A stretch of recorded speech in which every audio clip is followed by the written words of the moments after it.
The Walk of Chains. The pre-dawn air at Chicago O'Hare International Airport always carried the same sharp mix of jet fuel, cold concrete, and restless human urgency. Thousands of people moved through Terminal 3 with the single-minded purpose of being somewhere else. For Captain William Henderson, a 22-year veteran of commercial aviation, it was simply another Tuesday.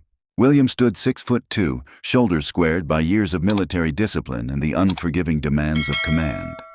He had flown C-17 Globemasters for the United States Air Force before transitioning to the left seat of heavy commercial jets. 4 gold stripes sat clean on the epaulets of his Trans-Global Airlines uniform. His shoes held a mirror shine. His flight bag rolled silently behind him. He lived by checklists, procedures, and an absolute respect for the aircraft he commanded. That morning he was scheduled to pilot Flight 88, a Boeing 757 bound for London Heathrow, a route he had flown dozens of times. He knew the weather patterns over the North Atlantic. He knew the particular quirks of the aircraft assigned to him. He knew his crew. What he did not know was that the worst turbulence of the day would never leave the ground. At 5:42 a.m., William approached the known crew member checkpoint. The KCM program, established jointly by the TSA and the airlines, allowed federally vetted flight crew to clear security without enduring the passenger lines.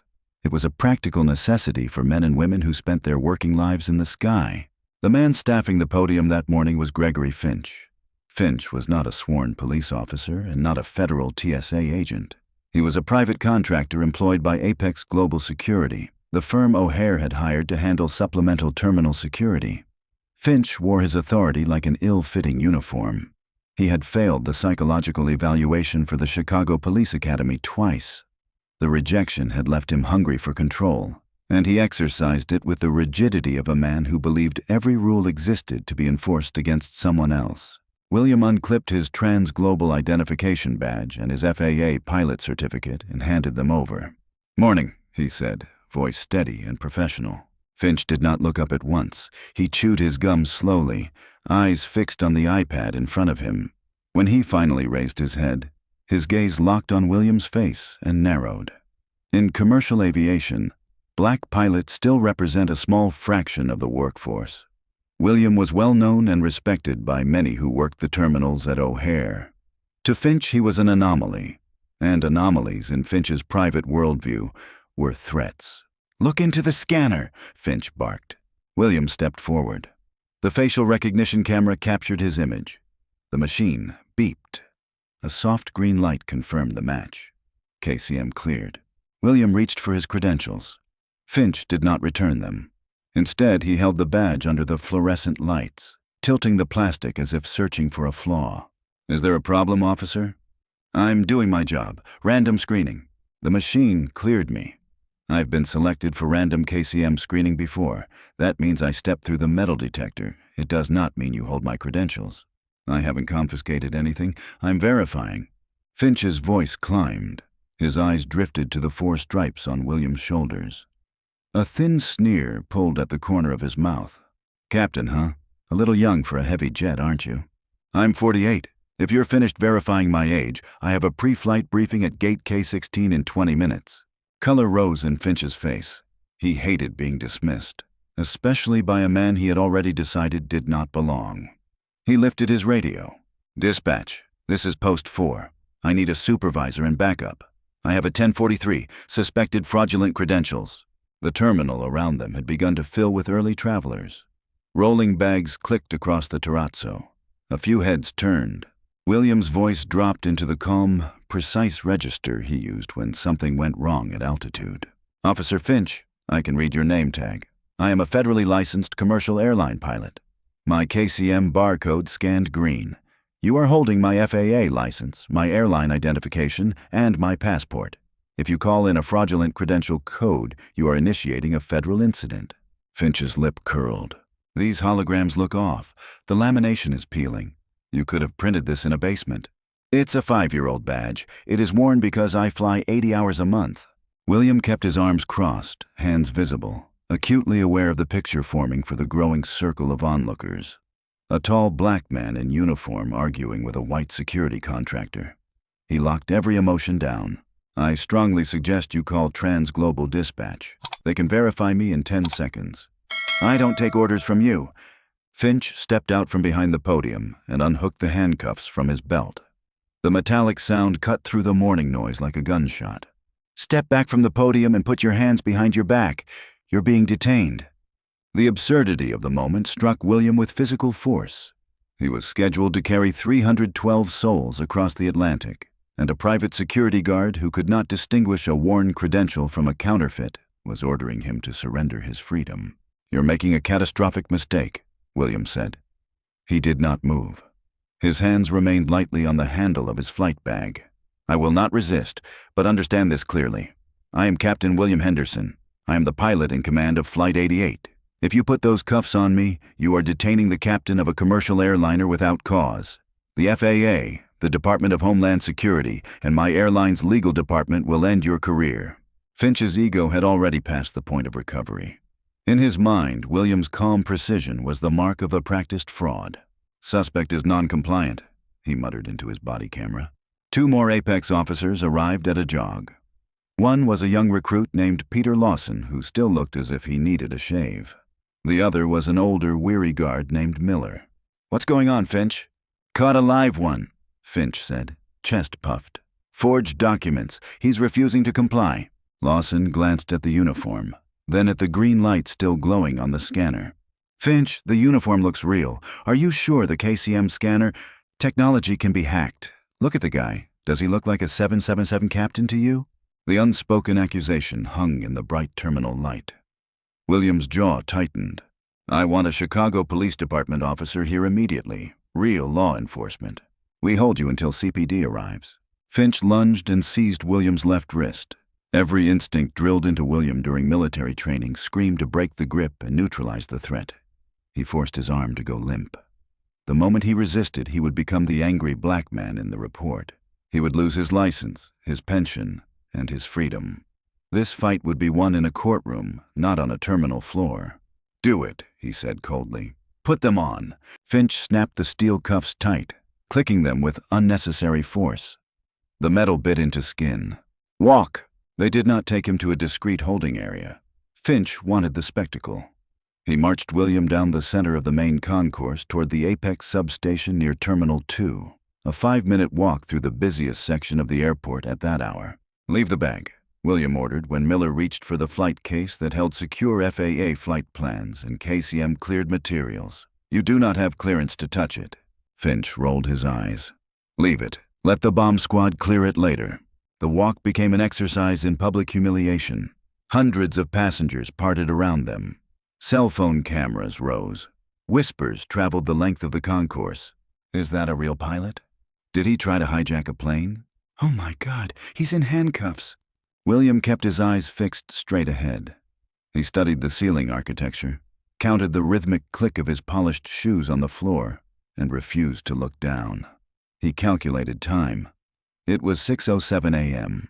Passengers for Flight 88 would begin boarding in less than 20 minutes. First Officer Thomas Wright was almost certainly already in the cockpit running the initial checklists.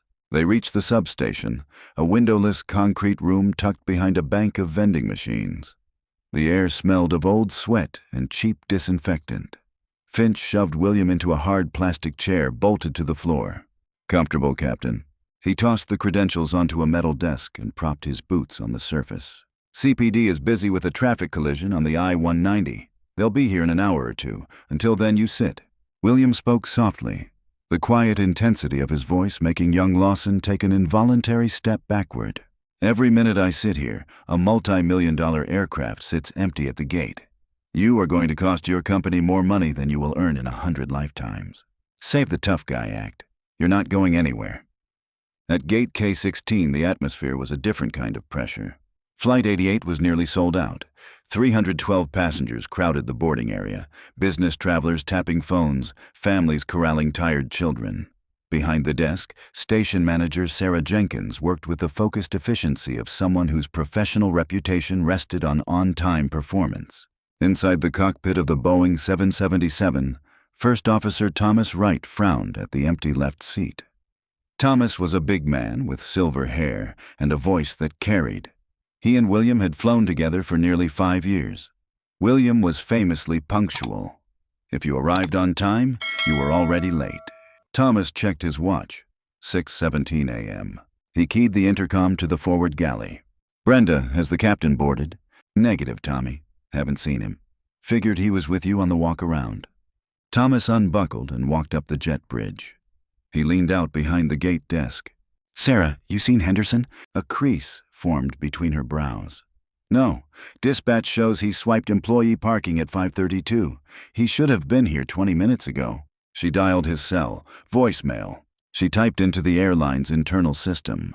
"KCM logs show his badge scanned at Terminal 3 at 5:42. That was 35 minutes ago." Thomas stared. Terminal 3 KCM was a 10-minute walk from the gate. Sarah grabbed the landline to airport operations. "This is Trans Global Gate K16. We have a missing captain, William Henderson. Scanned KCM at 5:42. Any medical emergency reported in Terminal 3? A pause. Then, negative. But Apex Security logged a KCM detention at 5:47, suspected fraudulent ID. African-American male, late 40s, wearing a pilot uniform, held at Apex Substation B. Sarah's face went white. She looked at Thomas. "They detained him. They think his ID is fake." Thomas's voice rose loud enough for nearby passengers to turn. "Cancel boarding. Delay the flight. Security incident. Nobody gets on that airplane." He did not wait for an answer. He broke into a dead sprint down the concourse, epaulets bouncing. Sarah followed, radio already summoning the station manager and airport police. They reached the steel door of the substation in under 4 minutes. Thomas hammered it with a closed fist until the hinges rattled. "Open this door. Open it right now." Inside, Finch jumped, spilling coffee on his vest. He unlocked the door with an annoyed swipe of his card and found himself facing a red-faced first officer and a furious gate agent. "This is a restricted security area." Thomas shoved past him. He stopped cold when he saw William sitting in the plastic chair, hands cuffed tightly behind his back. William looked up, expression carefully blank, eyes carrying a deep, banked exhaustion. "Morning, Thomas. Sorry I'm late for the pre-flight." Horror washed over the first officer's face. He spun on Finch.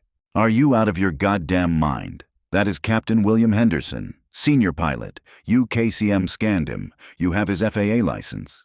"It's fake," Finch insisted, though doubt had begun to crack his certainty. "The KCM might have glitched. The IDs don't look right. I was doing my job." Sarah held up her tablet, hands shaking with rage. "I am the station manager for Transglobal. I have his biometric profile and his flight schedule right here. You just unlawfully detained a federal pilot and delayed an international flight. Do you have any idea what you've done?"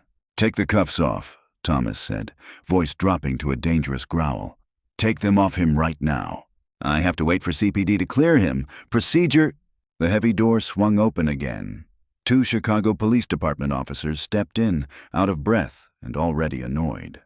The older of the two, Officer Michael O'Malley, took in the scene. Furious first officer, frantic gate agent, junior guards looking terrified, and a fully uniformed black captain sitting in handcuffs. O'Malley had 19 years on the job. He had seen terminal brawls, drunk passengers trying emergency exits, and every variety of airport chaos. This one made him close his eyes for a long second. "Finch," he said quietly, "what in the absolute hell have you done this time?" "Officer O'Malley, I have a suspect detained for—" "Shut up, Finch." The quiet authority in O'Malley's voice was more intimidating than any shout. He walked straight to William. "Captain Henderson?" "Yes, officer."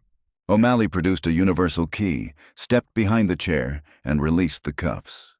The metal jaws sprang open.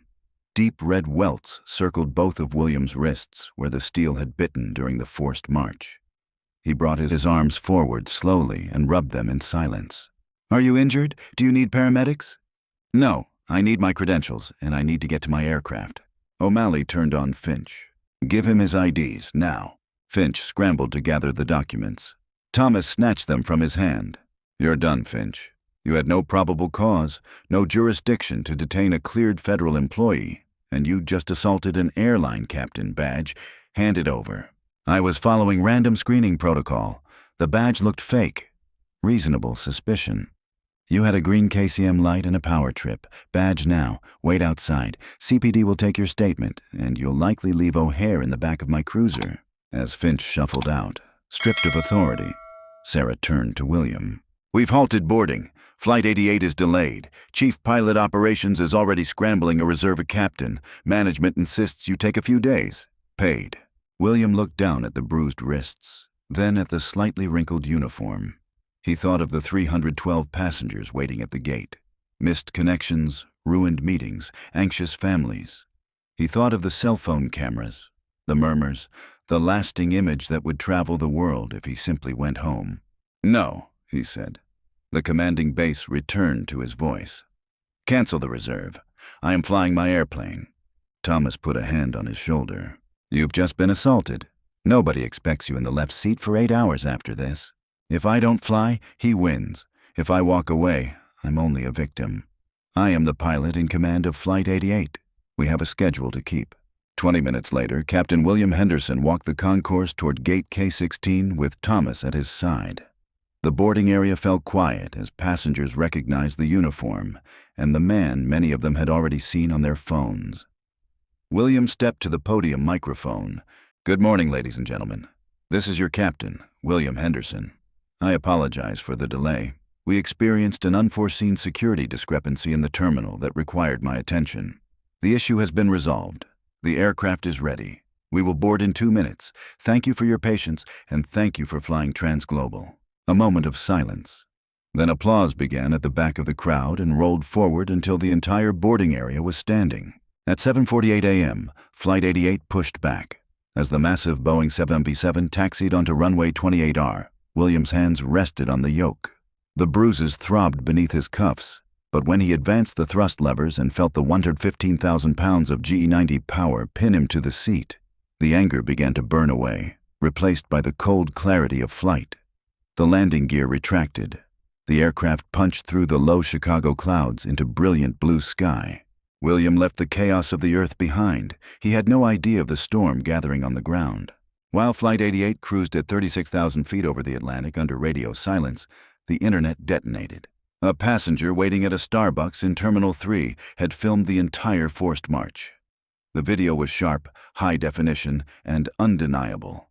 A tall, dignified black airline captain in full uniform being paraded in handcuffs by a smirking private security guard. By mid-morning, the footage had 500,000 views. By noon, it had crossed 4 million. Hashtags climbed the trending lists. Major networks interrupted daytime programming. Aviation experts appeared on every channel, unanimous in their disbelief that a cleared federal pilot had been physically detained by an unsworn contractor. At Apex Global Security headquarters in downtown Chicago, panic set in. CEO Richard Croft convened an emergency board meeting. Apex held contracts at a dozen major airports. One video threatened every one of them. The crisis team chose deflection. Their public statement was a disaster. Apex Global Security is aware of the incident at Chicago O'Hare involving one of our officers and an airline employee. While we understand the optics are concerning, our officers are trained to maintain absolute terminal security. We are investigating claims that the individual's credentials failed to properly verify. We support our personnel's vigilance in keeping the traveling public safe. They had refused to call William a captain. They had implied his credentials were faulty. The statement poured gasoline on the fire. Transglobal Airlines answered with steel. CEO William H. Reynolds, himself a former pilot, watched the video from Atlanta and nearly put his coffee mug through a glass wall. The airline statement was absolute. Captain William Henderson is a decorated 22-year veteran of our airline with an unblemished record. KCM logs confirm his credentials scanned perfectly. The actions taken by Apex Global Security were illegal, discriminatory, and completely unprovoked. Transglobal stands with Captain Henderson and has demanded the immediate removal of all Apex personnel from our terminal spaces. 7 hours after departure, Flight 88 touched down cleanly at London Heathrow. As William ran the post-flight checklists, Thomas powered on his phone. The device nearly vibrated out of his hand under the cascade of notifications. "William, you need to see this." William powered on his own phone. 84 missed calls. He watched the video of himself in handcuffs. He read Apex's statement. The cold focus of the flight evaporated. The humiliation and the calculated racism returned in a single, rising wave. Apex was not apologizing. They were doubling down.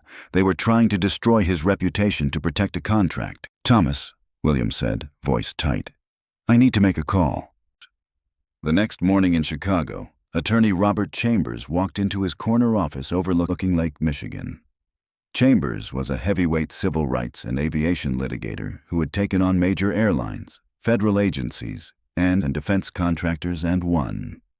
He wore custom suits and possessed a ruthless instinct for corporate weakness. William sat across from him, still in his uniform jacket. "They put their hands on you," Chambers said, dropping a thick file on the desk. "They assaulted you. They detained you without cause. Then they defamed you in front of the entire world to protect their stock price. This is systemic negligence. I want them held accountable," William answered. "Not just Finch, the company that gave him a badge and the authority to profile me." Chambers smiled, a thin, predatory expression. "We're going to hold them accountable, but they are already circling.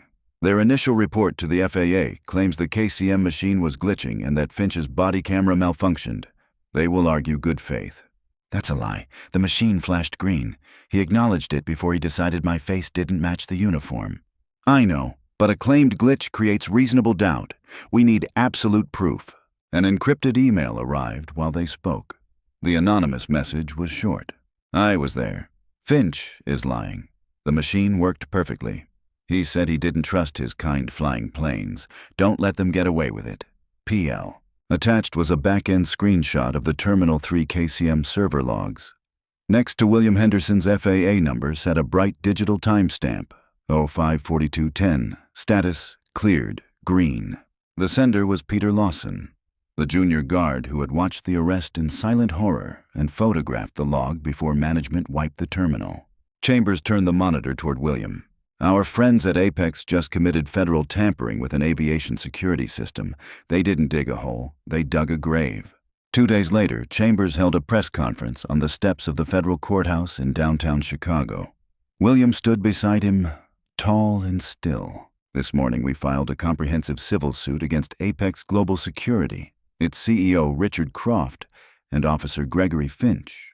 We allege false imprisonment, aggravated battery, severe emotional distress, corporate defamation, and gross violations of Captain Henderson's civil rights under the Civil Rights Act of 1964. A reporter shouted, "Apex claims a technical error with the scanner. Your response?" Chambers held up a poster-sized print of the KCM log, the green cleared status visible to every camera. "I respond with the truth. Apex lied to the public and to the FAA. They racially profiled a decorated American pilot, chained him like a criminal, and then tried to cover it up. We are not asking for an apology. We are demanding $11 million in punitive and compensatory damages, and we intend to ground this company permanently." The fallout was immediate. Apex stock dropped 19% in 48 hours. Public fury, fueled by the leaked log, was relentless. Inside Apex headquarters, the strategy shifted from denial to damage control.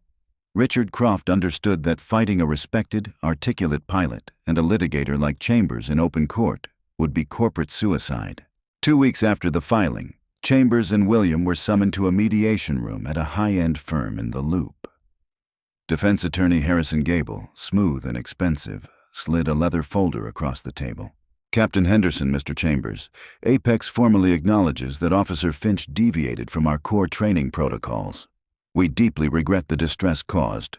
We want to resolve this swiftly so you can return to your career without the shadow of a multi-year trial." Chambers did not open the folder. $5.5 million, Gable said. "Tax-free, wired by Friday. In exchange, a comprehensive non-disclosure agreement. The suit is withdrawn. A joint statement that the matter has been amicably resolved. No further discussion of the incident or the KCM logs." It was an enormous sum, enough to secure William's family for generations. Gable leaned back, confident. Everyone had a price. William looked at the folder. He remembered the steel biting into his wrists. He remembered Finch's smirk.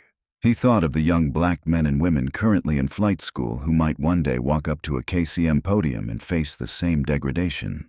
He pushed the folder back across the table. "No, Gable's smile faltered. Captain, I urge you to consult counsel before. I don't need to consult anyone to know what my dignity is worth. This is not about money, Mr. Gable. It's about the cuffs. You want me to take your money and pretend this was a deviation from protocol. It was racial profiling. If I sign that NDA, your company will do it again to someone else. Chambers leaned forward, grinning. You heard the captain. We'll see you in court. Bring the checkbook. We're going for the full 11. The refusal sent shockwaves through Apex. Discovery began. Chambers worked with surgical precision. The centerpiece was the deposition of Gregory Finch. Finch sat in a small conference room, stripped of tactical vest and radio, wearing a cheap suit. He looked small and out of his depth. Chambers established the basics. Finch's lack of formal law enforcement training, his 2 failures at the police academy. Then he struck. You detained Captain Henderson because his airline ID looked worn, and you interpreted that as fraudulent, correct? Yes. Chambers produced a document. Are you aware of an incident last October involving a Hispanic baggage handler named Luis Ramirez? Finch went pale. Gable tensed. Mr. Ramirez filed a formal complaint stating that you detained him against a wall for 20 minutes, accusing him of theft, despite full SITA clearance and a supervisor present. Apex quietly reassigned you to Terminal 3. True? Finch swallowed. I was investigating a suspicious person. Chambers produced another paper. On February 2nd, a black flight attendant named Chloe Jenkins reported that you confiscated her passport and threatened to arrest her for loitering while she waited for her cruise shuttle. Another complaint. Another quiet cover-up. He slammed the file on the table. The crack made Finch jump. You did not detain Captain Henderson because of a worn ID. You detained him because you have a documented history of targeting minorities, and Apex Global Security knew it, hid it, and handed you a pair of handcuffs anyway. Finch broke. He looked at Gable with pure terror, realizing the corporation had left him completely exposed. A week later, Peter Lawson was fired for violating company computer policies, a transparent act of retaliation. Chambers immediately added him to the lawsuit as a protected whistleblower and amended the complaint to include malicious corporate retaliation. The city of Chicago announced an emergency audit of Apex's municipal contract. The walls closed in. The trial opened on a cold Tuesday morning in November, 9 months after the incident. The federal courthouse in the Northern District of Illinois was packed with reporters, aviation union representatives, and civil rights advocates. Apex's defense tried to frame the episode as an isolated error by an overzealous low-level employee. Chambers put the entire culture of privatized, unchecked security on trial. He introduced the buried complaints. He called Peter Lawson, who described a toxic, quota-driven environment. On the 4th day, Captain William Henderson took the stand. He wore the same trans-global uniform he had worn the morning of the detention, perfectly pressed, 4 gold stripes gleaming. The courtroom fell silent as he took the oath. Chambers approached the podium. Captain Henderson, can you explain to the jury what it takes to earn those 4 stripes? William looked at the jurors. His voice was calm, free of bitterness, and carried easily through the room. It takes thousands of hours of flight time, a degree in aeronautical science, service in the Air Force flying C-17s into active combat zones, rigorous psychological, physical, and technical evaluations every 6 months, an unwavering commitment to the safety of the 300 souls sitting behind you. And on the morning of May 12th, how did Officer Finch treat those credentials? He treated them like they belonged to a criminal. When he looked at me, he did not see a pilot. He did not see a veteran. He saw a stereotype. When a corporation hands a badge to a man who only sees stereotypes, they are not providing security. They are providing terror. Chambers let the silence settle. Why are you asking this jury for $11 million? Because if it is cheap for them to humiliate us, they will keep doing it. I want to ensure that no airline pilot, no flight attendant, and no passenger ever has to walk through an American airport and wonder whether their uniform is enough to protect them from the color of their skin. The defense's cross-examination was brief and ineffective. No one wanted to attack a decorated veteran who radiated integrity. 2 days later, the jury retired. After only 5 hours, the foreperson sent a note. They had a verdict. The courtroom stood packed as the middle-aged teacher rose. On the count of false imprisonment, we find the defendant Apex Global Security liable. On the count of defamation, we find the defendant liable. On the count of civil rights violations, we find the defendant liable. She paused. We award the plaintiff, Captain William Henderson, compensatory damages in the amount of $2 million. Due to willful and malicious neglect, we award punitive damages in the amount of $12 million. A collective gasp moved through the gallery. $14 million. The jury had exceeded the original demand. William closed his eyes and released a long, slow breath. Chambers slammed a hand on the table in triumph. Across the aisle, Richard Croft buried his face in his hands. The consequences arrived swiftly. Within a week, the city of Chicago terminated Apex Global Security's $45 million contract at O'Hare. LAX, JFK, and DFW suspended their contracts pending internal review. Croft was forced to resign.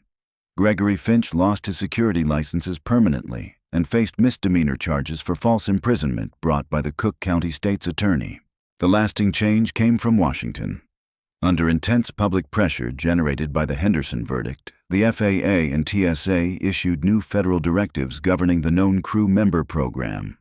Unsworn private security contractors were expressly prohibited from physically detaining federally vetted flight crews without the immediate presence of a sworn law enforcement officer.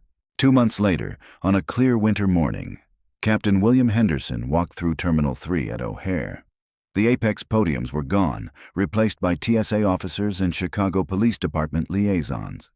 He approached the KCM portal, handed over his FAA license and airline identification, and waited. The agent, a young woman, scanned the barcode. The machine beeped. Bright green. She looked up, recognized him, and smiled. Good morning, Captain. Have a safe flight. Thank you. William clipped his badge to his uniform, took the handle of his flight bag, and walked past the checkpoint. The rhythmic click of polished shoes echoed down the concourse. He did not look back. He had a schedule to keep, a crew waiting, and a Boeing 777 ready to climb into the sky. True authority is never found in a badge or a pair of handcuffs. It lives in dignity, in resilience, and in the refusal to accept humiliation as the price of doing the job. What began as a moment of public degradation became a $14 million reckoning that rewrote the rules of aviation security across the United States. William Henderson refused to be grounded by prejudice. When a man stands firm in the truth, no corporation is too large to fall.